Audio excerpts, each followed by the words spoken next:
Let's be honest, we all know what the endgame will be like in Hogwarts Legacy. That's right, it's going to be fashion. The game is filled with tons of very stylish armors and legendary gear, including a house-specific one that I think looks the best.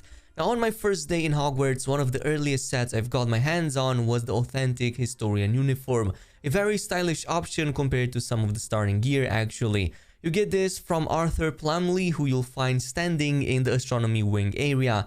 If you take up his mission, you're going to get this treasure map that shows the way and the solution to a quick secret puzzle inside of the castle. So the easiest way to get there is to turn back and take down the stairs 2 stories down, all the way until you reach this bigger hall area. And if you go to the left side, you'll see your first clue, which is going to be this rhino skeleton display.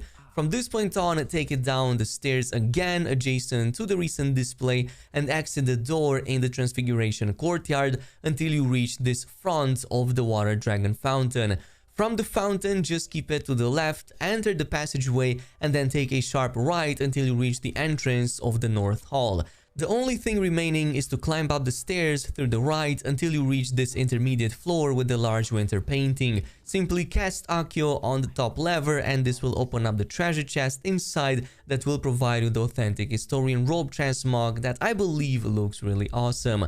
Now there is a second armor in a similar light mage theme that you can get also early on, but this time from the secret hall of Herodiana.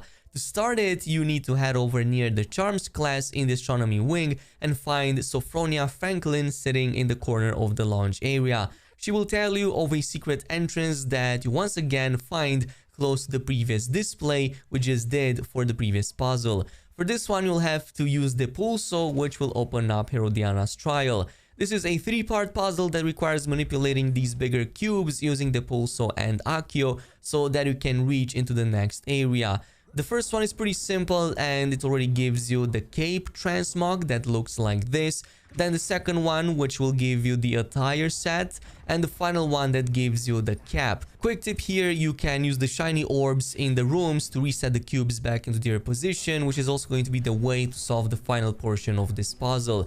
But this is another awesome armor set with a similar light colored theme, except that it will feature a cloak instead of a robe. In both of these cases, you can pull up the hood over your character's head, which makes it look pretty nice, I will admit.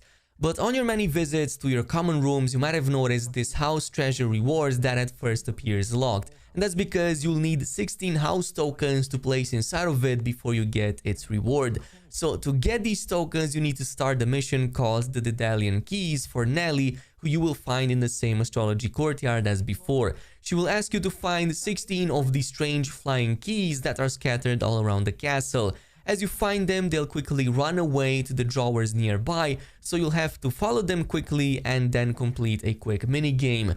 By the way, quick tip, to solve these easily, you will have to slap them just as they are about to pass the lock so that you can force them inside and open the cabinet. You have to do this 16 times in total, and my best suggestion is to just start with each wing and then just try to go in all of the areas that you haven't unlocked the fast travel points just yet. In my case, I went with the process of elimination and that's how I managed to get all of the 16 ones very easily. But once you do that, you can go back to your room and just put the tokens inside, and this is going to give you your relic house uniform. In the case of the Slytherin, I think it looks by far the best with the awesome glowing serpent on the back and some really nice accents. Totally worth it for an evil kind of playthrough. And by the way, if you want to make this even more evil, you can combine it with a handcrafted necklace that you get at the end of the Tale of Roland Oak's mission. So this starts from the same astronomy courtyard a bit later from Adelaide Oaks.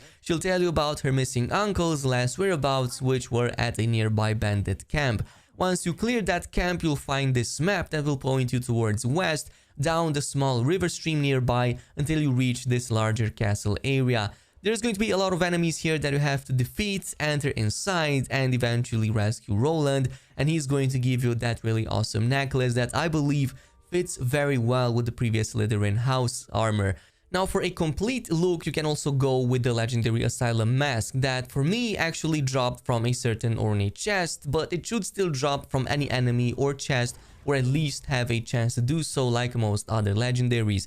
Regardless, I found mine during Richard Jackdaw's quest, which is the first to bring you to the Forbidden Forest. You'll find this strange swirl entrance that needs to be activated to reach that place where his body still remains. Once inside, around the start of the area, you'll open a quick puzzle door and then reach this tunnel area with a ton of spiders. Instead of going any further, just take this small gap to the right side, which is going to bring you onto a second larger area with the ornate chest inside of it. Once all enemies are defeated, you can grab it from inside, at least that was the case for me, and this completed the look, which I believe looks pretty awesome for a dark wizard kind of look, especially for the Slytherin. But there is one attire that you'll want to work towards, and this was by far the most time consuming I know of, but definitely worth it. So this is called the Treasure Seeker armor, and it sticks true to its name. You do get it through a treasure seeking secret set of missions. So you can easily miss its first piece during the first mission you do for Scrope, where you get to use a piece of toast he gives you to enter the secret giant squid room under the castle. This is the first time you actually also meet Richard Jackdaw we just talked about, but before you leave the area, just make sure you open this missable chest from the right side, as it gives you one treasure map.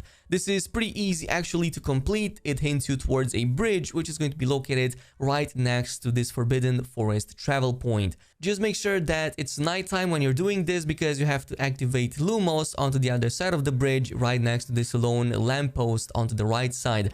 This is going to cause a bunch of flying candles to spawn up and then lead you towards the nearby Forbidden Forest. So follow them until you reach this destination with the treasure chest that's going to give you the treasure seeking scarf. It looks really awesome already, but there's 3 more pieces that we can find. The second map is found in the Poitiers coast from a bandit castle near the entrance to the zone, and specifically in this courtyard outside of this castle on the table inside of an opened tent. The area behind it is for Henrietta's hideaway that can be found further down south past this big lake near the very edge of this cliff with the big enemies inside of it. Now once inside, towards the entrance, you're going to notice a large hippogriff statue with several braziers around it, and what you want to do is to actually use Confringo to activate these exactly as they are pointed out in the map. Once you do that precisely, this opens up a secret door nearby with a chest inside that will provide you the treasure-seeking gloves. But make sure you also advance a bit further in the same level, clear all enemies, and specifically reach this final room, as this is going to give you access to the third map on this very table right here in the secret room. This is a much easier one to find, as it's practically right in the middle of the large landmass onto the right side of the area you've just been into, specifically by these castle ruins. You're going to find an archway with a bunch of bells on its north side, so this is where you will want to head over. Once you reach this, you will want to follow the musical notes from the map. So the order of the bells you're going to want to follow are these, starting with number 2, then number 5, number 7, 6, then 5 again, number 9, number 8, and then number 6. And once you're done, the tune will play, and this will reveal a secret chest onto your left side that gives you access to the treasure-seeking long coat. Meanwhile, the final piece you actually get is a bit later from the cursed tomb treasure, which normally requires opening level 3 locks in the area before accessing that, but there's actually a way to completely skip all of that and just jump into the end that also contains the treasure map. So instead of trying to get into the catacombs under the big castle, you can just skip right to its exit by heading close to the cliff onto the left side of it until you see this structure with a statue in the center of it, which is going to let you get right inside to the end of that mission. Be careful that this will also put you in a boss fight, but if you defeat them, you can grab the last treasure map from this last piece of puzzle. So this is the final location, by the way. You can find it in the Tomb of Treachery at the start of the second zone of Hogwarts Legacy, right here from the huge waterfall waypoint. As the map points out, you will need to head over to the base of the waterfall, and specifically behind it, you're going to find the tomb entrance. There's a bit to progress inside of it and opening up a couple of doors, but at the end of it, you're going to find this puzzle grid onto the floor. Just make sure to use Flipendo exactly as the map points out to you, and you'll cause the treasure in the middle to lift up and give you the final piece, which is going to be the treasure seeker attire. And now your looks are going to be complete. This is a really awesome and unique set that I'm kind of loving a lot more once I got it. Not sure if there's any headgear pieces for it, so if you do know of those, totally let me know down below in the comments. Also, if you enjoyed this video at any point, a sub to the channel would be awesome, and also don't forget to press the bell button to get these videos early. Thanks so much for watching, and I'll see you in the next one.